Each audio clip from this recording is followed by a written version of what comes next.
misconception, Sex After 6 is all about reminding you it's normal. Every Thursday after 6 on Drive, join Saren for Sex After 6. When I'm watching the news, I don't really, there's a person talking to me, telling me what's going on, and I don't really listen to what they're saying. It's just news. It's just news. You're on 95 BFM, I'm Simon, your host. Now, before the break, we were speaking to Alan Gilmore about asteroid mining. Look, they haven't even given us hover cars yet, and they want to move on to asteroids. I just don't know about that. Anyway, right now on the phone, I have got Selwyn Manning from livenews.co.nz. Now, this week, we're talking about David Shearer. It seems the Labour Party leader has double booked with competing leadership stylists. Selwyn, give us the latest.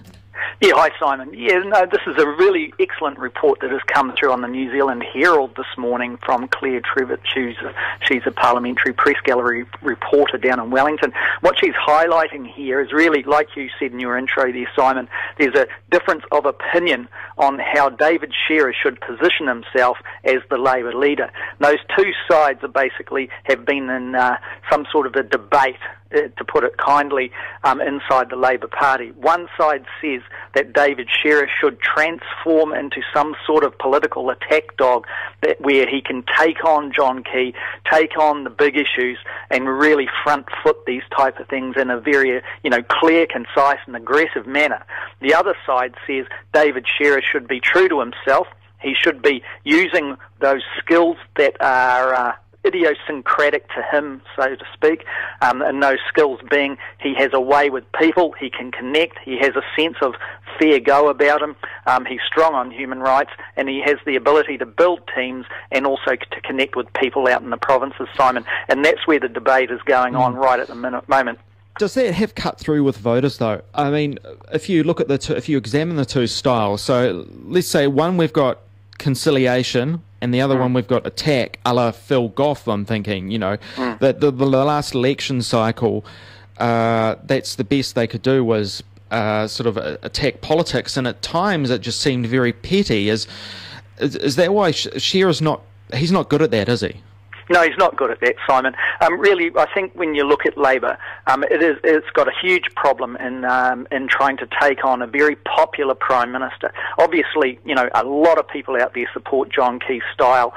He himself is able to connect with people. He's obviously a kind of guy that gets things moving when he wants to, particularly in that business circle. Seems to have developed a real retaliatory type of style himself when he is attacked, and he is popular. So, like you underlined there, in the build-up to the last election, Labour tried to take him on one-on-one. They put Phil Goff out there. Phil Goff is a seasoned politician. He knows his stuff. He wasn't able to dent the armour of John Key successfully enough from the Labour point of view. And so, really, you kind of got to look at their strategies. If they were going to do the same thing, well, then it's probably destined to failure. That while the public still enjoys and likes John Key, this love affair with John Key is obviously going to go on for a bit longer. Just as a side tangent, I kind of wonder whether or not that love affair with John Key will end up being, the things that the public like about John Key will be the things that they end up despising in the end, like they do with a lot of politicians. So those things about Key, I think his sort of rather casual, sort of bordering on offhand manner. Do you think that people will tire of that? Well, I think some of the things that Key is most liked for is this common approach. He's obviously a guy that can charm people. He's got a good smile. He comes across in those kind of social settings as quite sincere and the kind of guy you'd want around a barbecue kind of thing, Some would say, oh, no thanks. But generally, but those are the very things that, in the end of the day, some of John Key's talents will end up coming back to bite him most probably. People will start thinking, well, all he does is smile, and he smiles when things are actually going wrong, and he doesn't front up to these big issues in the way that we expect a leader should. He's answerable to the people, and he seems to not actually recognise that. All of these kind of things that people once liked will turn around in the end. But with Labour, it is in a stage now where it's thinking, okay, if we're going to win the 2014 election, really, how do we position this? Is David Shearer the kind of guy we need? Well, my argument, I suppose, Simon, is the reasons they put David Shearer in there in the first place was really to sort out some very deep inherent problems inside Labor. It was out of touch with the people. It seemed like while its policies could be argued, they were not getting the support required for the party to actually get momentum in the polls. The other thing is it seemed to be aloof, quite tribal, quite aggressive in its way it kind of interacts with itself, and the old guard was still in evidence when you looked at the Labor Party. David Shearer's job, clearly, in my view, was to sort out those selection candidate problems that Labor had, instead of putting through the old dyed-in-the-wool type of candidates that really were probably okay in the 90s, but certainly not now, and to build up a new generation of representation coming through as candidates in the elections, and he's probably the guy that can do that quite well. Yeah, I mean, you mentioned tribalism before. It seems that there's some tribalism present right now. Yes. So on one side, I think we've got Stuart Nash and John Pagani, and on the other we've got, is it Shearer's press secretary, Fran Maude? Yeah. So Maude wants Shearer in Wellington. Nash and Pagani want him out on the road. Yeah, that's pretty much putting it down. I think what we're looking at there is Fran Maude's experience largely has been as a parliamentary press gallery reporter, down in the press gallery, down in Wellington, in the debating chamber. She knows her politics. She's respected for that. She was a bit of a coup when Phil Goff drew her across to become his press secretary. So her instincts are clearly to have a leader that is able to actually front the politics every day, basically, in the debating chamber, or any big issue that arises. On the other side of things, John Pagani, who's been a political strategist going right back to the Alliance days, and was close to Michael Cullen when Michael Cullen was the Deputy Prime Minister and Finance Minister. He and Stuart Nash, and to refresh people's memories of Stuart Nash, he was a high-flyer MP in the Labor caucus in the last term, but did not make it through on the party list at the last election. He's been trying to win the Napier seat back for Labor, and he believes he needs to be in Napier to do so in 2014.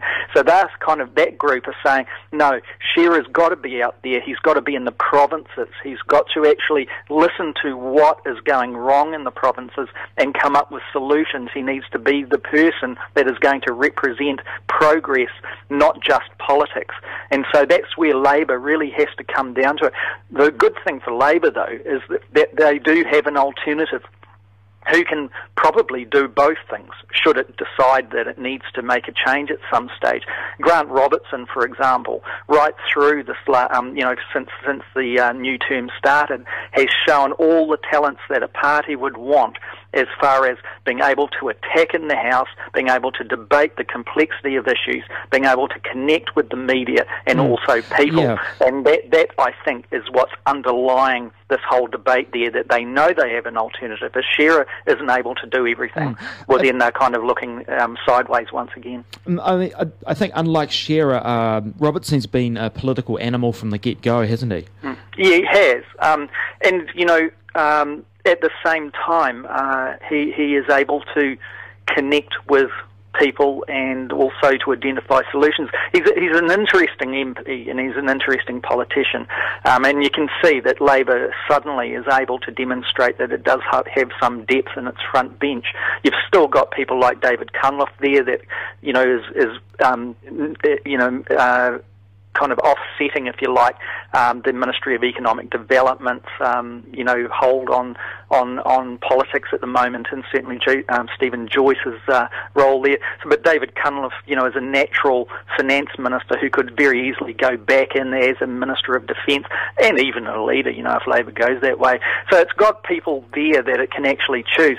Stuart Nash, though, he was appointed as Chief of Staff only recently, a matter of months ago, and he has resigned, gone back to Napier. He's got a young family, a new baby there. He's saying for family reasons he wants to be close to them, and politically he doesn't want to leave Labor in the lurch. If he stayed on in Wellington as Chief of Staff with David Shearer right through the term, and then 6 months out from the election he resigns to go and campaign back in Napier, he said that would be unfair. That's all true, and that's absolutely gospel, but it comes down once again to that philosophical position.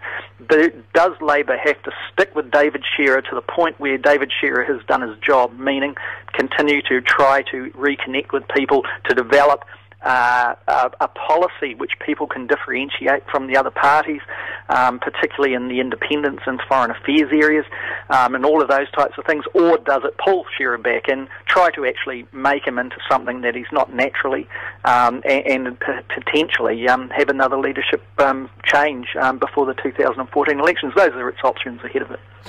Would the public be tired of Labour changing leaders, though? I mean, they've got like the 2014 election. That's a while away, and they're just getting used to Shearer. Somebody else is going to step into the fold. Yeah, if Labor's going to do anything about that, Simon, it has to do it no later than February next year.